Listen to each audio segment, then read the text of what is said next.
Alô, alô.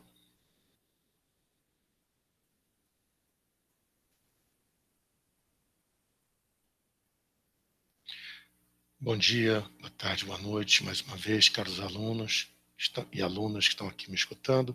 Hoje nós vamos continuar o tema descolonização africana, e nosso caso hoje é o caso da África do Sul. Imediatamente vou aqui repartir a minha tela com vocês.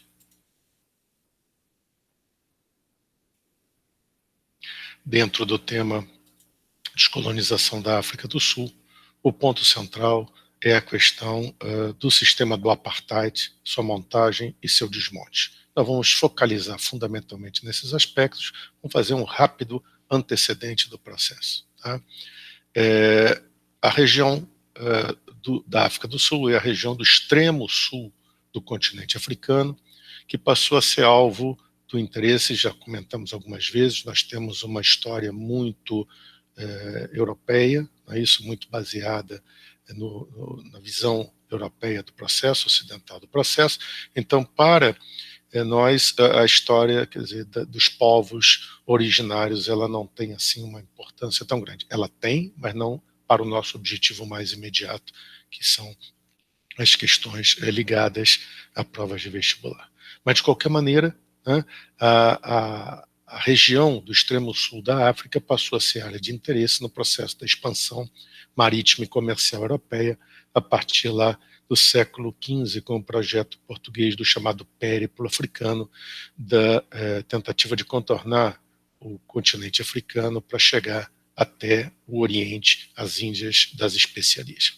Nesse processo, primeiro os portugueses montaram uma pequena feitoria na região, posteriormente os holandeses, né, tomaram conta daquela região e montaram uma feitoria ali naquele pequeno litoral, e aos poucos foram sendo levados para a região colonos holandeses, que, como eram basicamente de origem camponesa, serão denominados Boers. Tá certo? Os Boers em holandês seria o camponês, mas o camponês que no caso está estabelecido no sul da África.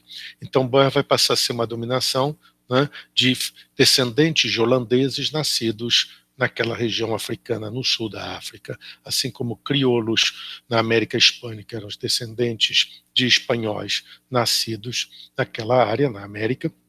No caso dos Boers, são os nascidos descendentes de holandeses no sul da África. Os ingleses se interessaram pela região, tomaram o cabo da companhia holandesa e confirmaram essa posse no Congresso de Viena pós-guerras napoleônicas. A partir daí, os ingleses começam a enviar as famílias e administradores, principalmente administradores, para a região, tá? Entram em conflito com os Boers então iniciaram o que foi denominado a Grande Travessia. Eles que estavam localizados aqui começam uma marcha, né? Isso no caso aqui seria uma marcha em direção ao leste, não para o oeste, para fazer a comparação com os norte-americanos, mas ao mesmo sentido. Inclusive esses pioneiros Boers, vamos chamá-los assim, com as suas famílias, com as suas carroças, começaram a criar uma ideologia, né, baseada como a americana do destino manifesto, na ideia calvinista da predestinação. Deus destinou os territórios que eles estavam buscando, a terra prometida, para essa civilização que seria montada a partir dessas populações, dessa sociedade boer branca, né, na África do Sul. Eles então criaram estados Boers em Orange, em Natal, fundaram em Orange e no Transvaal, as repúblicas Boers, enquanto os ingleses avançavam pelo litoral, iam fundando suas cidades, tá certo? Porque o projeto inglês era partir do litoral para o interior. A crise entre as duas colonizações ganhou força, ou explodiu, quando nas regiões das repúblicas Boers foram encontrados as minas, primeiro de diamantes e posteriormente de ouro, importantes jazidas aqui nessa região, né, da República do Transvaal. E aí os ingleses disseram que aquela região pertencia a eles. Isso tem a ver com o Congresso de Berlim. Um dia, quem sabe, a gente fala do assunto, perfeito?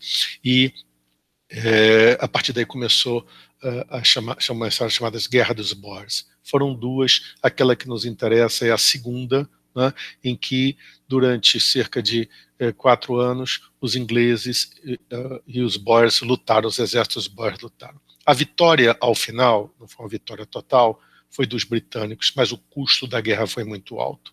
Isso levou o governo britânico a imaginar um acordo com os Boers e a propor um acordo com os Boers, ou seja, a região seria elevada à categoria de um domínio do Império Britânico, com o nome de União Sul-Africana.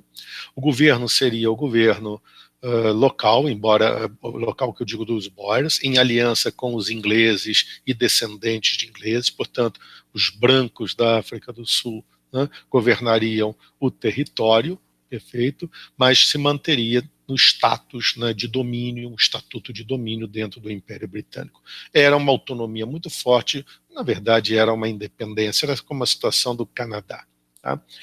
Em 1912, a comunidade negra fundou o Congresso Nacional Africano, porque entendia que o projeto Boer, né, que no fundo era o que estava se estabelecendo na região de domínio branco, excludente em relação às populações nativas dos mais variados grupos, quaisquer que fossem, Zulus, Bantus, etc., tudo bem, ele não deveria prosperar. O Congresso Nacional Africano defendia uma África do Sul multiétnica, multirracial, e foi assim desde a sua formação.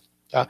Para mostrar que esse caminho, né, de segregação por parte da minoria branca era um projeto desde o início, foi aprovada uma lei pela União Sul-Africana chamada Lei de Terras, que garantia 92,5% do território da África do Sul para as famílias brancas e apenas 7,5% para as famílias negras, para as populações negras.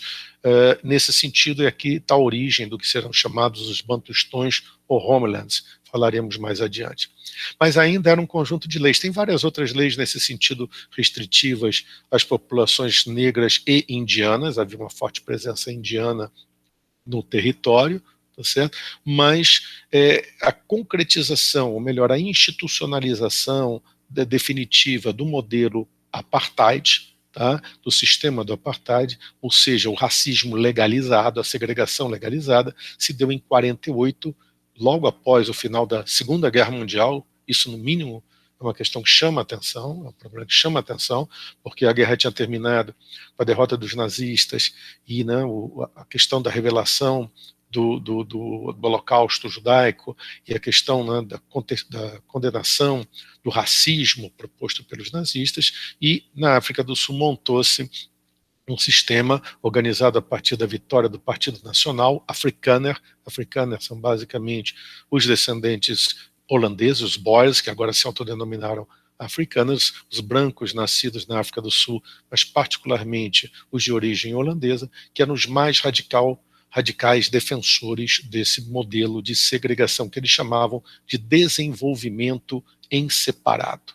Perfeito? As comunidades, elas não poderiam se misturar, não poderia haver a miscigenação e não poderia haver o contato maior entre as duas comunidades branca e negra, pelo menos em termos de igualdade jurídica, de igualdade de direitos.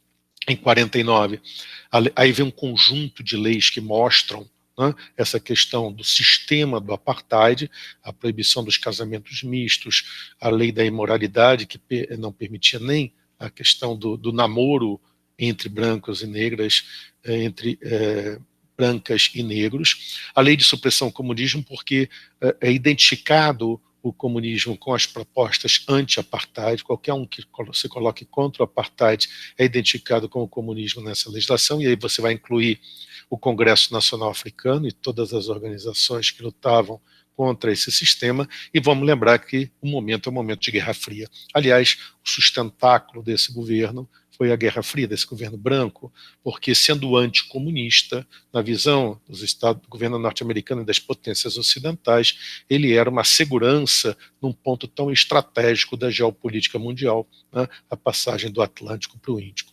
A lei de autodeterminação com a criação dos bantustões, e a ideia está aqui de pequenas regiões, de regiões dentro do conjunto do território da África do Sul, que seriam exclusivamente para a população negra. o Lesoto e a Suazilândia são reinos negros teoricamente independentes, perfeito? Mas essas regiões aqui são os bantustões, onde oficialmente só os negros podem viver. E aqui está o encontro das lideranças brancas, perdão, da liderança branca do presidente sul-africano com as lideranças, alguns dos líderes dos bantustões. É a ideia do desenvolvimento em separado, é a ideia que essas lideranças negras aceitam, né, de o sistema do apartheid continuar sendo dominante. Perfeito? Enquanto isso, aqui estão, né, algumas imagens que mostram, né, uma área exclusivamente para brancos, não é isso? Em Afrikaner, que é um misto de língua holandesa com línguas locais, e em inglês. Cuidado, nativos perigosos, não é isso? Aqui você, se for nativo indiano ou mestiço, você entra por sua conta e risco. Aqui no estádio a separação, aqui nos bancos, os bancos para negros, os bancos para brancos, né? Provavelmente estão esperando aqui uma condução, um ônibus, etc. A lei do passe, não é isso, que obrigava os habitantes, os negros, né, dos bairros negros, de só poderem se locomover para regiões brancas com uma espécie de um passaporte, gerou, né, pelo CNA, uma campanha baseada na tese da desobediência civil e dos boicotes, perfeito? E levou essa ação de boicote ao chamado massacre de Sharpeville, quando, né, a polícia sul-africana reagiu com violência a uma manifestação contra o passe, contra a lei do passe. Diante dessa repressão fortíssima, tudo bem, o CNA radicalizou e passou a defender ações violentas contra alvos brancos. O governo aumentou, então, a sua repressão, houve condenação internacional, tudo bem, o governo branco, então, decretou a convocação de um referendo sobre o processo de independência para confirmar a separação da União Sul-Africana. E só os brancos votavam. Em 61, então, foi proclamada a República da África do Sul. Oficialmente aqui, então, está separado do Império Britânico. Tá? O Conselho de Segurança da ONU condenou o apartheid sul-africano, mas os principais líderes do CNA, inclusive Nelson Mandela, que vai ser famoso para nós aqui, importante, tá? Foram condenados à prisão perpétua. Aí uma série de questões, a violência continuava, o massacre de Soweto, quando o governo branco obrigou as escolas o estudo da língua afrikaner, que era a língua dos brancos, e os estudantes negros se recusaram. No bairro de Soweto, que era como Sharpeville, tá certo? Houve um massacre, então, de Soweto, mais uma vez chamando a atenção da opinião pública mundial para, né, esse regime violento e racista. As pressões internacionais contra o apartheid aumentaram, principalmente por parte de organizações não governamentais, de artistas da música pop, e aí começaram uma série de boicotes contra empresas que atuassem na África do Sul, empresas ocidentais que atuassem na África do Sul. Algumas se retiraram. Isso levou o governo sul-africano a apresentar um projeto de reformas em 84 que garantia uma pequena representação da população não branca, mas não dos negros, ou seja, indianos e mestiços. Mesmo essa pequena mudança, né, pequena reforma, levou a uma reação de setores radicais do Partido Nacional, defensor mais duro do apartheid, e aumentou a repressão à população negra. Só que o mágico, aspas, ano de 89, entra em cena, o fim da Guerra Fria, não existe mais sentido na aprovação ou no apoio por parte de governos ocidentais a esse regime racista, a pressão é muito forte sobre o governo da África do Sul, o Nelson Mandela libertado, negociações que ele estabelece com o governo sul-africano para o fim do apartheid, um referendo em que a maioria da população branca, por mais de 2/3 do voto, apoiou o fim do regime. Em 92, então, o apartheid deixou de existir como política oficial da África do Sul. Tá? Em 1993, primeiras eleições presidenciais com participação da população negra, tanto como eleitora como seus candidatos, e Nelson Mandela foi o vitorioso. Aqui, Desmond Tutu, arcebispo da igreja anglicana local, que foi uma das lideranças na luta contra o apartheid, pregando a não violência, tudo bem? Nelson Mandela, um concerto em homenagem a ele no estádio de Wembley, a manifestação criou-se o Dia de Mandela, aqui o dia que ele saiu da cadeia, fevereiro, né, de 1990, com cobertura da CNN, que era a televisão que cobria, né, naquela época estava começando eventos internacionais. Aqui ele apertando as mãos de de Klerk, que é o primeiro-ministro sul-africano com quem negocia, os dois vencem o fim do apartheid, os dois venceram o Prêmio Nobel da Paz, e aqui Mandela fazendo o juramento como presidente, primeiro presidente negro da África do Sul. Perfeito? O governo Mandela conseguiu quase que alguns chamam um milagre de evitar um conflito generalizado na África do Sul. Ele pregou a pacificação interna, mas não houve mudanças efetivas no sentido da concentração da renda, que continuou nas mãos da minoria branca, que continua mantendo o controle da economia até hoje. É claro que não existe mais aquele governo racista, e isso é um dado extremamente positivo, mas a população negra ainda se encontra em posição, digamos, subalterna, na sua maioria, em relação aos ganhos da população branca. Com isso, eu encerro aqui a minha apresentação, certo? Me despeço de vocês, agradeço mais uma vez a paciência que todos tiveram, tá? E desejo saúde e paz para todos. Um abraço.